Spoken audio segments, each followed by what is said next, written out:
Thank you for tuning in to the Patricia Show. My name is Patricia. Please press a like and subscribe and share this audio with someone who you may think that needs it. Now, this is part two, what's really going on. So, my aunt was saying that about it was a long time before I knew what the kids weren't having cursor writing. We learned that in school. So I can't even imagine if you don't know how to curse or write, how do you sign your last name then?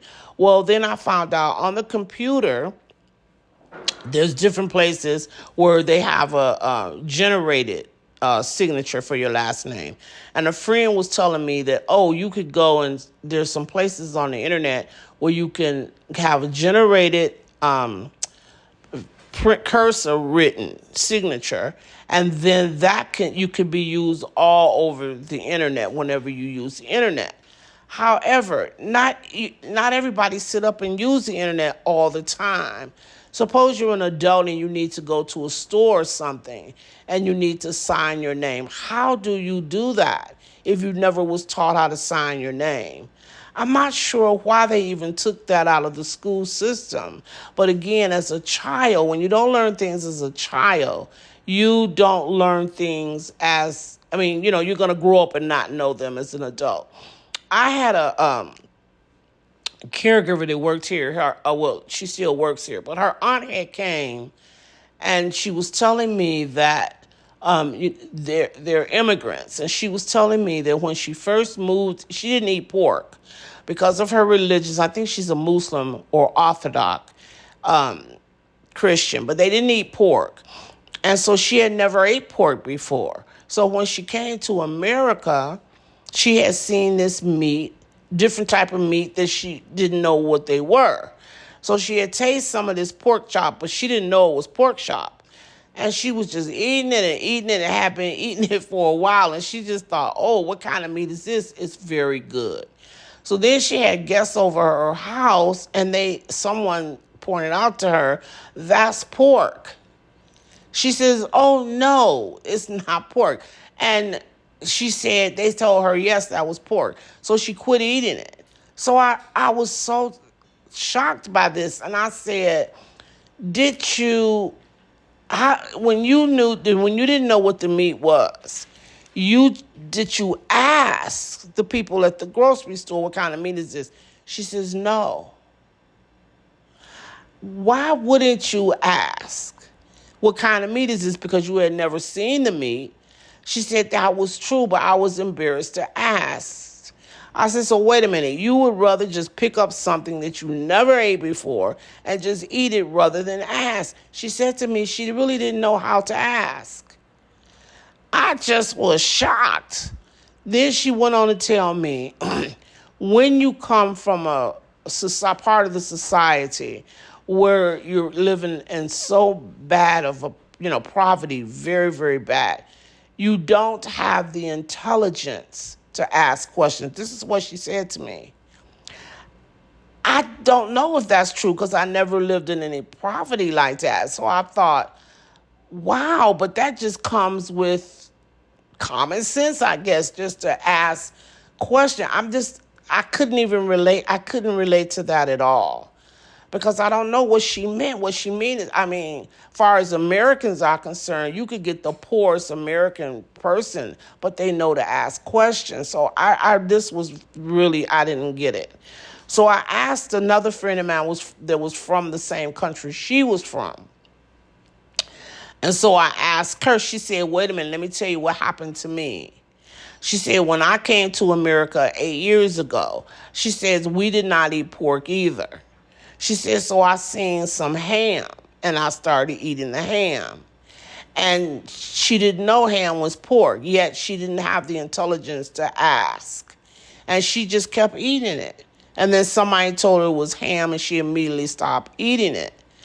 I said, wait a minute, you didn't know that ham was part of the pork? She said, no. Because in Africa, they don't have all those type of meats like that unless you have the money to purchase it. So they never seen the ham before. She had never saw ham before. So I asked her, okay, you're in a foreign country. Did you not think to ask what type of meat is this? She said no. Then she told me the same thing. When you're coming from a poverty place, some places really live in poverty, you just don't have the common sense, she said, to ask different things.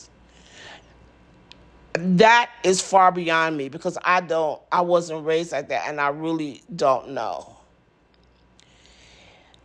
And I don't even know what to say about it because that is just, I don't know. Because the way I was raised is that your money has nothing to do with your brain. Your money and your brain is two different things.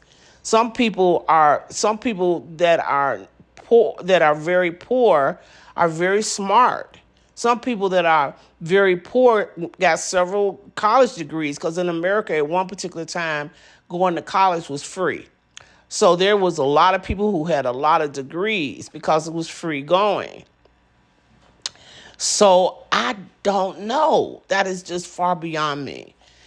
If it's true, I just don't know what to say about it because I just don't see because of the way I was raised. Your money has nothing to do with your common sense or your brain. You're supposed to ask questions no matter. A long time ago, I had a friend who we were very close. She lived across the street. I must have been about maybe 15 or 16. And I had went in her house and they were eating some pork. I think it was pork chops or something. And I said to her, oh, I had never ate pork before. She says, well, do you want to taste it?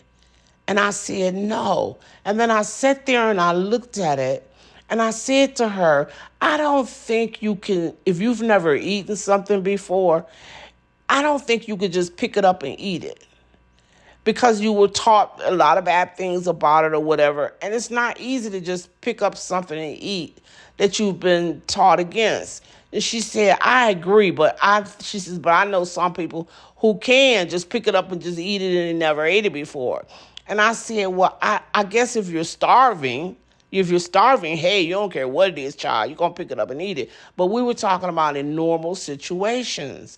And I said, I don't know, maybe some people can, but I couldn't just pick up something and just eat it like that.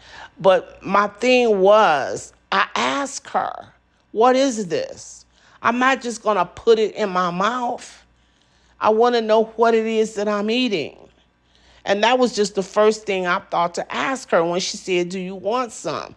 The first thing I said was, what is this? Because we didn't eat pork when I was coming up. My family didn't eat pork. So I'm going to ask, what is this? So I'm not going to think, because I'm poor, I can't ask what this is. To me, it just has nothing to do with financial status. But I don't know because I've never been that poor. So I don't know. But these two women that told me they did that, one of the women was in her 40s and the other one was well into her 60s. And they told me they did this. So they weren't like young girls that didn't know. They knew if they haven't eaten something that you ask questions. One of the ladies did tell me that she was too ashamed to ask. That wasn't her first thing or anything, but she was too ashamed. So I said, well, you were too ashamed to ask, knowing that you never ate pork or anything like that. You're coming to a foreign country. You don't know what kind of meat that is. She said, yes, I was ashamed to ask. I said, oh, okay. But she did go back and tell me it was due to her poor being poor and raised in that poor society. Again, I don't know if that's, that was true for her, but I don't know how many, the people that's true for. But I also say that being poor does not mean you have to be dumb. Being poor does not mean you have to be unintelligent. Being poor does not mean that you don't ask questions.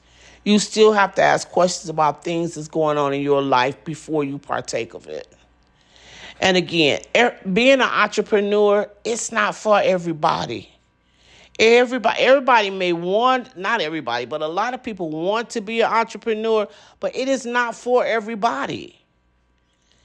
And if you want to be an entrepreneur, then you're gonna have to start using the common sense that God gave you, or you're gonna lose all your money. There ain't no doubt about it. Because I've been an entrepreneur since I was 19 years old. I started off with my own travel business.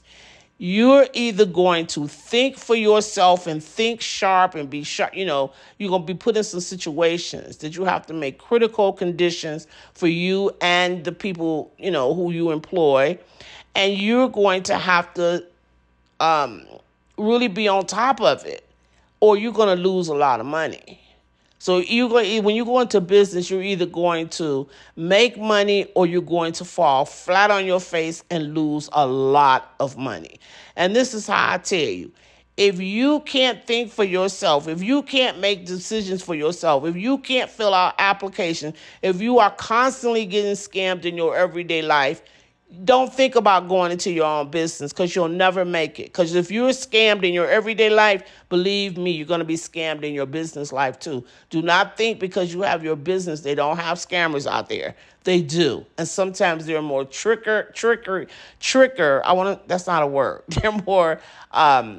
They're more sharper to get you than if you're just a regular everyday person. So to be in your own business, it really is saying a lot.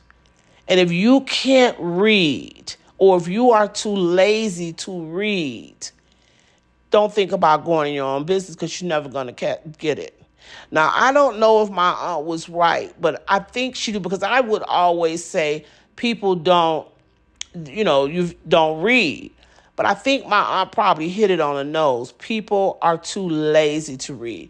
She said that everything had become so convenient in our society nowadays, until people don't read things for themselves. They don't fill out applications correctly. They want you to help them fill it out, or they want you to read the application and then tell them what to do with the instructions. They don't want to take the time to read the application for themselves and fill it out. When she said that, I thought that's probably true, because it's a lot of people who can read, but they don't want to. It's inconvenient for them to read. So if you're going to be there and help them go through it, through the application, why not have you do it? There's another lady that does what I do, and she was telling me that she don't help anybody fill out an application. If they don't fill it out, then they won't get the business. She said because that's a part of being a business owner. And it's a lot of things you're going to have to do as part of being a business owner. And if you don't know how to do it, then you have no business being a business owner. She said even when it comes to getting their license, because you have to get a license for a home care agency in Colorado. And she was saying even for the license, she don't help them at all.